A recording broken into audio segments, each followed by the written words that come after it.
अनेकों प्रकार से जो प्रताड़ित लोग होते हैं जेन्युइनली, ऐसे लोगों को एक सहारा देना और उनके मन से डर खत्म करना कि तुम्हारे साथ भी कोई है और तुम आराम से रहो, देख लेंगे कौन क्या करता है। नमस्कार, मैं Sujit Kumar Indian Express news channel से आज समस्तीपुर जिला के अंतर्गत रोसड़ा अनुमंडल में आए हुए हैं और यहाँ पे एक जो पत्रकार भाई साहब है रोसड़ा जंक्शन वाले, इस क्षेत्र का चर्चित पत्रकारों में से एक हैं जो कि काफ़ी गरीबों को मदद करते हैं और पिछले कुछ दिनों से विवादों में उलझे हुए हैं जो कि चर्चा के विषय बना हुआ है। हमारे साथ राजा भैया है और उनसे हम बातचीत करते हैं कि कैसे गरीब के जो है से मसीहा है। सबसे पहले आपका नमस्कार। आपका भी नमस्कार है, बैठ जाइए, पहले बैठ जाइए। हम गरीब का मसीहा नहीं है, आप देखिए आप गलत बोल रहे हैं। गरीब का मसीहा तो भगवान होते हैं, हम लोग भी तो उन्हीं के आशीर्वाद पे चलते हैं। दूसरा बात बोला आपने कि गरीबों की आवाज़ जो है ना, देखिए आप माइक उठाए हुए हैं, हम माइक उठाए हुए हैं, बहुत सारे यूथ माइक उठाए हुए हैं, सब इधर नए आए हैं। 2 3 4 5 महीना, साल भर, 1.5 साल में जितना भी सोशल मीडिया पे ये पत्रकारिता शुरू हुआ, पता है काहे सब माइक ले करके आ गए? इसीलिए आ गए कि जो पहले से मेन स्ट्रीम का मीडिया था, चाहे वो मेन पेपर हो, हम लोग के गांव में कौन रहता है, पेपरे वाला रिपोर्टर न पहले रहते थे, आज तक जी न्यूज़ वाले तो नहीं आते थे। तो हुआ ये कि प्रशासन और भ्रष्टाचार में उन लोगों की इतनी संलिप्तता बढ़ गई, पेपर वालों की, कि जो त्रस्त आदमी प्रशासन के पास जाता था और उसका काम नहीं करने पे जिस पेपर वाले को उस सच्चाई को दिखाना था, काम करवाना था, वो सब भ्रष्टाचार में लिप्त हो गए। अब हुआ ये कि आम आदमी का आवाज़ घुटने लगा, किसी को दबंग परेशान कर रहा है, किसी को क्रिमिनल परेशान कर रहा है, किसी को मुखिया परेशान कर रहा है। अनेकों प्रकार से जो प्रताड़ित लोग होते हैं जेन्युइनली, उनको कहीं ना कहीं न्याय मिलने में दिक्कत आने लगी। और ये हर एक क्षेत्र में है। तो हर एक क्षेत्र में ऐसे ऐसे लोग होते हैं जिनको गलत देख करके बर्दाश्त नहीं होता। तो मेरा नेचर भी उसी तरह का था। तो हम भी देख रहे थे कि जब से ये शराबबंदी कानून आया, उसके बाद समाज में बहुत ज़्यादा जो कह सकते हैं गंदगी फैला, बहुत सारे लोग शराब बेचने लगे और उस पैसे की गर्मी में बहुत ज़्यादा जो है सो उल्टा सीधा काम करने लगे, दूसरों को दिक्कत देने लगे। जब ये चीज़ ज़्यादा बढ़ा और देखे कि थाना पे जा रहा है, वहाँ से भगा दे रहा है, कोई पेपर में खबर नहीं छप रहा है, कुछ नहीं हो रहा, तो ऐसे लोगों को आवाज़ देने के लिए ही माइक पकड़े और वही काम हम करते हैं कि जो जिसका आवाज़ थोड़ा सा दब जाता है या जिसका देखते हैं कि मदद नहीं मिल पा रहा, वैसे लोगों की आवाज़ को बुलंदी के साथ सब लोगों तक पहुंचाते हैं और सब लोग उनकी मदद करते हैं। तो हमको लगता है गरीबों का मसीहा रोसड़ा जंक्शन के दर्शक हैं, हम नहीं, हम तो बस एक जरिया है। नहीं, इसीलिए गरीब को मसीहा कहने का ये है क्योंकि जो गरीब आदमी रहता है उसका आवाज़ दब जाता है, बड़े आदमी उसका आवाज़ दबा देते हैं। इसीलिए गरीब को मसीहा कहने का मेरा यही है उद्देश्य कि आप गरीब को ज़मीनी स्तर से जाकर के उसको सपोर्ट कर करके जो करते हैं, इसीलिए हम मेरा एक ही कहना है कि हमारे पास बहुत ज़्यादा पैसा है, हमारे जीने का स्टाइल अलग है। हमारे बगल में किसी गरीब का घर है, फूस वाला घर है, उसके जीने का स्टाइल अलग है। वो गरीबी में ही जीता है, मैं मजदूरी करता है, 200 300 400 कमाता है, रात को खाना खाता है, दिन को खाना खाता है। तो उसको अपना स्वतंत्रता से जीने का अधिकार। ये नहीं है कि हम पैसा वाला है तो अब उसको हम शोषण करेंगे, काम करवाएंगे, उसकी घर की महिलाओं को बेइज्जत करेंगे, उस पर हाथ डालेंगे। हमारा यही लड़ाई है, तुम अपना जीवन जियो, उसको भी चैन से अपना जीवन जीने दो। अगर वैसे लोगों पे चढ़ने की कोशिश करोगे तो रोसड़ा जंक्शन उन्हीं लोगों के लिए है, वहाँ पे हम बीच में खड़ा हो जाए। एक चीज़ हम काफ़ी देखते हैं कि आप प्रशासन के बराबर रेलते रहते हैं। प्रशासन को इसीलिए कि देखिए एक चीज़ बताते हैं, अगर कोई निरीह आदमी है, उसको कोई परेशान कर रहा है तो क्रिमिनल माइंडेड है, गलत तत्व है। गलत आदमी का तो काम ही है परेशान करना। ये तो सब युग में हुआ है, त्रेता में और भी जितने युग हुए सब में गलत लोग आए और सही लोग भी थे जो उसको रोकते थे।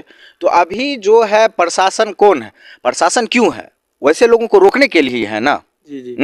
कंस हुए तो उसका वध कौन किए? कृष्ण जी किए। महिषासुर हुए तो दुर्गा जी वध किए। तो अभी तो सारा पावर जो है वो प्रशासन को मिला हुआ है, लेकिन प्रशासन अपने पावर का इस्तेमाल किस रूप में कर रही है? उसी महिषासुर को ही बढ़ावा दे रही है। हम सीधी सी बात ये बोल रहे हैं कि प्रशासन को ज़्यादा इसीलिए बोला जाएगा क्योंकि मान लीजिए हमारा काम है न्यूज़ बनाना और हम पैसा पे बिक जाएंगे तो निश्चित रूप से हमारा जो दायित्व है उससे हम भाग गए। तो प्रशासन का काम है ऐसे लोगों को मदद पहुंचाना, लेकिन वो उसको मदद नहीं पहुंचा के गलत करने वाले से पैसे लेके उसको मदद पहुंचाती है। इसीलिए प्राथमिकता से उसको ज़्यादा बोलते हैं, क्योंकि आपके शरण में कोई पीड़ित आदमी गया है, आप चाहेंगे तो उसको न्याय मिल जाएगा, लेकिन आप अन्याय करने लगते हैं। जिसकी जिम्मेवारी है न्याय दिलवाने की, वही आदमी जब अन्याय करेगा तो उसके खिलाफ तो मुखरता से पहले बोला जाएगा ना। यही कारण। सबसे पहले गरीब जाता है या थाना हो या ब्लॉक है, उसको फटकार के भगा दिया जाता है। जा ही नहीं पाता है मेरे भाई। आप ब्लॉक में बताइए ना कि बीडीओ साहब के कुर्सी के आगे वाले कुर्सी पे किस गरीब की हिम्मत है कि जा करके बैठ जाए। वहां बैठेगा मुखिया, पंचायत समिति, भ्रष्टाचार करने के लिए बैठ करके प्लान करेगा, एस्टीमेट, भ्रष्टाचार का एस्टीमेट लेगा। वहां पे नेता बैठेंगे, वहां पे दारू बेचने वाले बैठेंगे। औकात ही नहीं। अरे पंचायत सेवक और मुखिया के पास तो कोई गरीब आदमी बैठने ही नहीं देता। अरे वो छोड़िए, वार्ड सदस्य से सवाल कर सकता है क्या जा करके कि आप कौन सा योजना कर रहे हैं और कितना एस्टीमेट है। एक गरीब आदमी का इतना हैसियत भी नहीं बना के रखे हुए। क्या बात करते हैं। गरीब आदमी को एकदम आप सीधे समझिए कि गरीब, आप गरीब किसको बोलते हैं। देखिए गरीब में भी बहुत, हम ये बोल रहे हैं कि ऐसे लोग, बिहार किसका है? बिहार गरीबों का राज है। बिहार देश का सबसे पिछड़ा हुआ राज्य है। बिहार में मजदूर श्रेणी के लोग ज़्यादा रहते हैं, जिसके पुरुष बाहर कमाने के लिए चले जाते हैं, महिलाएं रहती। अब जितना सरकारी योजना का लाभ लेना वो महिला को लेना है। वो महिला बेचारी कुछ समझती ना जानती है, दलाल के चक्कर में, मुखिया के चक्कर में भटक के मर जाती है। ऐसे लोगों को हम गरीब बोल रहे हैं। गरीब मतलब अधिकार से गरीब, अपना अधिकार से गरीब। वो गरीब नहीं कि कपड़ा कमी है या अधिकार से जिसको आप गरीब बना के रखे हैं, वैसे लोगों के लिए आवाज उठाते हैं। और प्रशासन अभी बिहार का सबसे भ्रष्ट, करप्शन सब जगह है, लेकिन यहाँ पे अधिकार नहीं है किसी गरीब को कुछ बोलने का। अगर बोलेगा तो उसको अनेकों तरह से प्रताड़ित करके शांत कर दिया, ठंडा कर दिया जाता है। रोसड़ा जैक्सन एक चैनल है कि गरीब को जो हक जो नहीं मिलता है वो सच तक जो है दिखाने के लिए वो पहुंचते हैं, चाहे वो अनुमंडल हो या थाना हो, हर जगह पे जाकर के ये अपना जो राजा भाई है जो हर जगह जाकर के गरीब को मदद करते हैं। आप देख सकते हैं कि काफ़ी मदद की सुर्खियों में रहते हैं। जो अपना क्षेत्र है समस्तीपुर क्षेत्र है, रोसड़ा अनुमंडल, खास करके ये जो है सो अपना गाँव घर इलाका में जो है सो बड़े बड़े पत्रकार सब रहता है, जैसे मीडिया वाला सब बड़ी बड़ी रहता है, चैनल वाले सब, वो जो रहता है वो काफ़ी जो है अपना ब्लॉक तक ही सीमित रह जाते हैं। तो वो मदद करने के लिए आप ही है ऐसा। सुनिए बताते, एक चीज़ हम बताते हैं, बड़ा आदमी कोई तब बनता है जिसके पीछे ज्यादा जनता का सपोर्ट होता है, चाहे वो नेता हो, पत्रकार हो या सामाजिक आदमी हो, कोई भी हो। बड़ा अपने कह लेने से हम बड़ा थोड़े हो जाएंगे। हम बोल देंगे कि हम बहुत बड़ा आदमी है, थोड़े हो जाएंगे।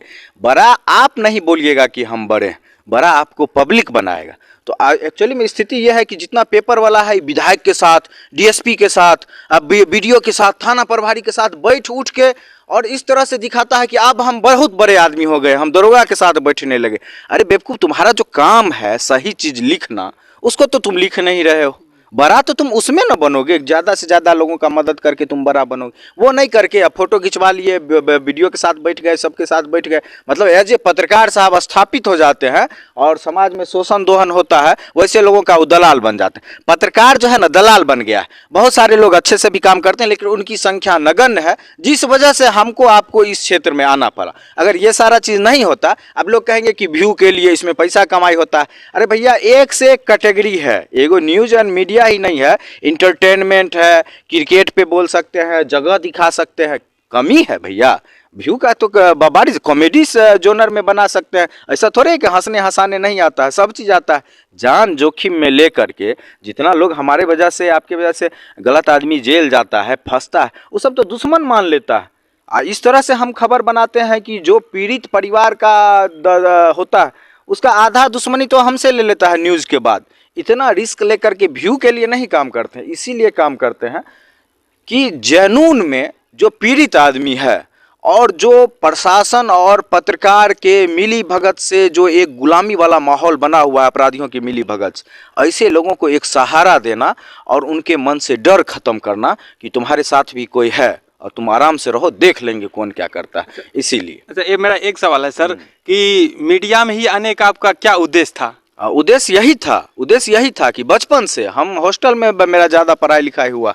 जब हम हॉस्टल में तो एक जेल की तरह ज़िंदगी होती है, कुछ बाहर का देखना ना सुनना। लेकिन जब पहले आते थे तो बस से जब आते थे तो खिड़की से हम बाहर देखा करते थे, और जब बाहर देखते थे तो अभी भी वही दृश्य है, फूस का घर, खोपड़ी का घर, छोटा छोटा बच्चा नंगे पैर, नंगा बदन खेल रहा है।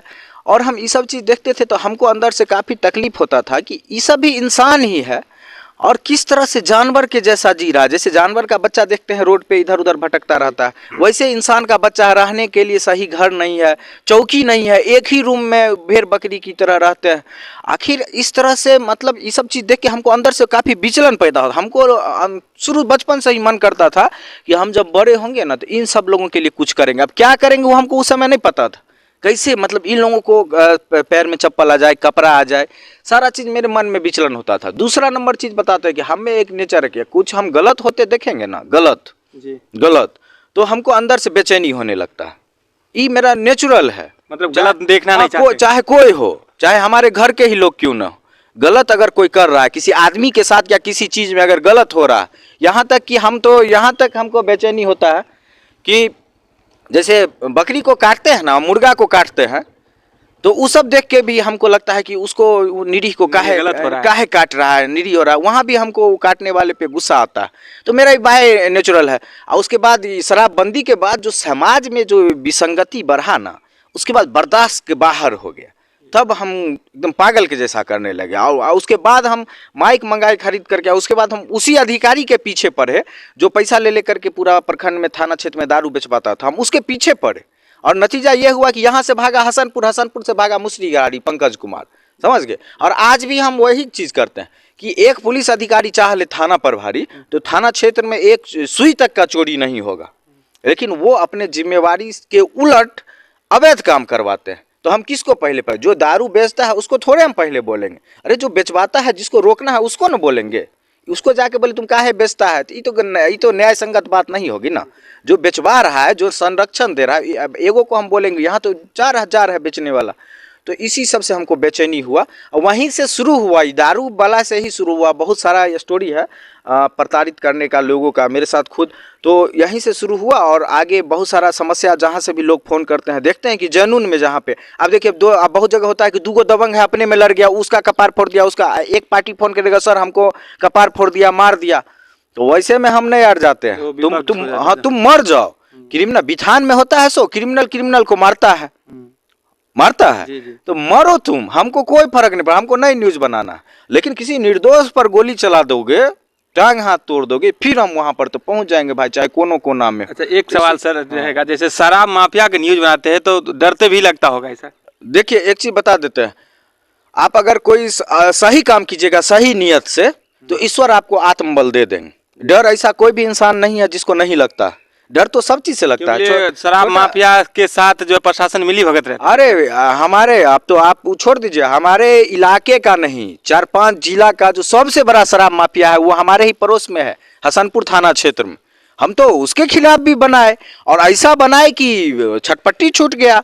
हम तो उसके बाद देखिए अलर्ट, हम जानते हैं कि हम जो बोल रहे हैं वो सही बात बोल रहे हैं। और एक चीज मानिए कि सुपर पावर है और वो संरक्षण आपको देते हैं। भले ही कोई गोली लोड करता होगा मेरे लिए, लेकिन ईश्वर इस तरह से कर देते होंगे कि उसका विचार बदल जाता होगा या गोली। तो एक चीज सीधा समझे, आप अच्छा कीजिएगा सही नियत से, दिखाने के लिए नहीं कि हम बहुत अच्छा है। आप दिखा रहे हैं कि हम बहुत अच्छा है, अंदर से आप अच्छा नहीं है, तो भगवान आपका मदद नहीं करेंगे, समझ गए। अच्छा नियत से कीजिएगा, ईमानदारी से अच्छा काम, तो आपका कोई कुछ नहीं बिगाड़ पाएगा। लाइए लिख देते हैं हम। गलत नियत से आप 4 गो में अच्छा किए, अब 5वां में आप बेईमानी कर लिए। 4 गो मान लीजिए रेप किया, उसको आप पूरा हाईलाइटेड किए, आप 5वां कर दिया, उसमें आप मौन हो गए, छोड़ दिए, तो फिर वो 4 वाला जो आपको पॉजिटिव चीज़ मिला है ईश्वर की तरफ से, वो दब जाएगा आपका।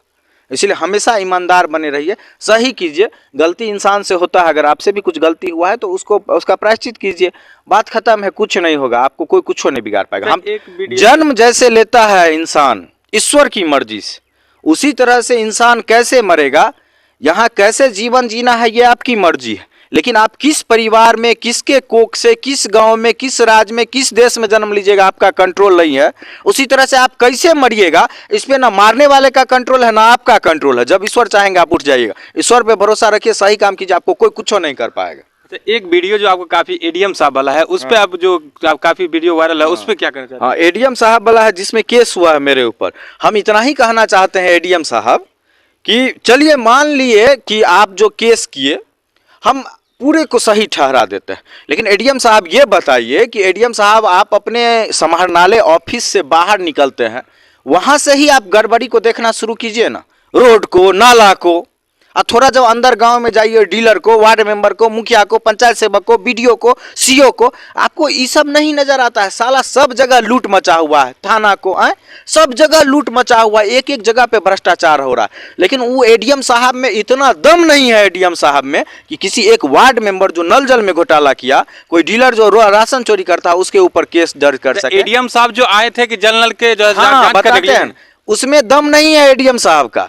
लेकिन उनका अंगरक्षक पैसा उगाही कर रहा था, हमने बोला, हम तो यहां तक पूछे कि कौन आदेश दिए, कौन अधिकारी है, बोल नहीं रहे, और आप जो है सो केस कर दिए। आप तो हौसला बढ़ा दिए ना वो होमगार्ड के जवान समेत और जवानों का, कि जो पैसा उगाही कर रहा था उसी को गवाह बना के केस कर दिए।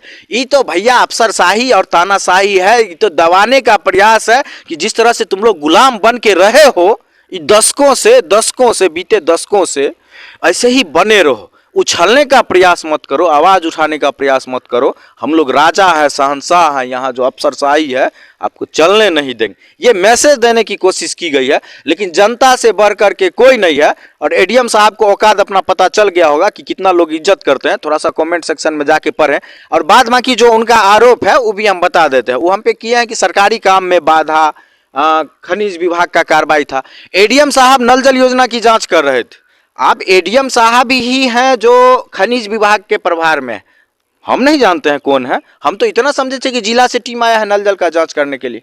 आप फाइल जब देख रहे हैं मुखिया जी से लेकर के, आप जब अपने साथ में आए हुए दूसरे अधिकारी को आदेश दे रहे हैं कि फलाने वार्ड में चले जाओ, स्पॉट पे जाके निरीक्षण करो, आप अपने गार्ड को बोलते हैं कि अपने अधिकारी के साथ जाओ साथ में, इसलिए निकलता है। लेकिन रोड पर जाने के बाद जो है सो वो दूसरा अधिकारी चला जाता है मोटरसाइकिल से बिना गार्ड का, और गार्ड वसूली में लग जाता है। एक बार आप पूछते तो हमसे, काहे चिल्ला रहा है, कोई पागल तो हम नहीं है कि मतलब आपसे ना हमारी कभी मुलाकात है, ना आपका नाम जानते हैं, कुछ कोई चिल्ला रहा है, कोई युवा सड़क पर पढ़ा लिखा हुआ, आप पढ़े लिखे हुए आदमी हैं, अभी पर पूछते तो बाबू क्या हुआ, ये नहीं पूछे आप, जबकि सारा चीज स्पष्ट था, वो समझ रहे थे। देखिए इसके पीछे इसीलिए नहीं पूछे क्योंकि ये उनका धंधा है। वो जिस वार्ड में जाएंगे जांच करने, जिस पंचायत में जाएंगे, तो वहां गड़बड़ी पकड़ेंगे 4 गो 5 गो, आपका ये खराब है वो खराब है, उस हिसाब से रेट तय करते हैं और मुखिया जी से वो लेकर चले जाते हैं। एक पॉकेट वो गर्म हो गया, दूसरा खनिज वाला है तो कोई चालान होता, हम तो जानते भी नहीं थे चालान उलान बालू का आता, जो कारोबार करे सो जाने।